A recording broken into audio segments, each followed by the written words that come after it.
Brackman তকমা অথবা Nobel laureate এই কথাগুলো দিয়ে আসলে আমাদের কোনো স্বার্থসিদ্ধি হয় না।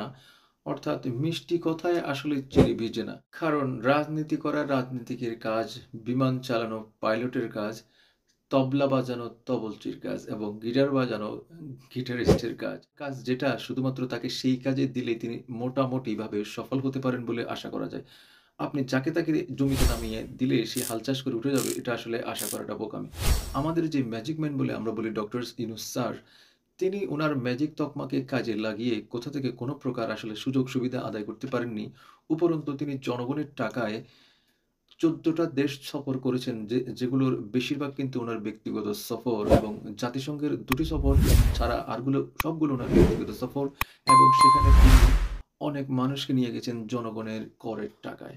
আ আমি যেটা আসলে বলতে চাচ্ছিলাম সেটা হচ্ছে যে IMF যে কিস্তিটি দেওয়ার কথা IMF সাফ জানিয়ে দিয়েছে যে কোনো নির্বাচিত সরকার ছাড়া IMF তাদের কিস্তির টাকা ছাড় দেবে না। এবং এতে করে আমাদের অর্থনীতিতে আরেকটা বড় ধাক্কা বলে আমি মনে করি। কেননা দেশে যে উন্নয়ন চলমান অনেক কাজ এই কিস্তির কারণে আটকে যাবে এবং ব্যাংকগুলোতে যে মুদ্রাস্ফীতি এবং মূল্যস্ফীতি বাড়ার সম্ভাবনা রয়েছে বলে অর্থনীতিবিদরা মনে করেন। এটা আসলে আমার ব্যক্তিগত কোনো মতামত নয়।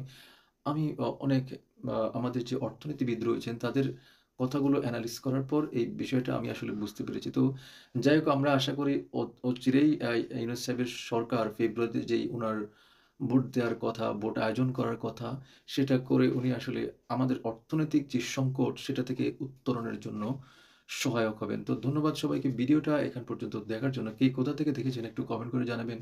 চাইলে এই ইউটিউব চ্যানেলটা সাবস্ক্রাইব করে আমাকে আপনাদের সাথে রাখতে পারেন। ভালো থাকবেন সবাই।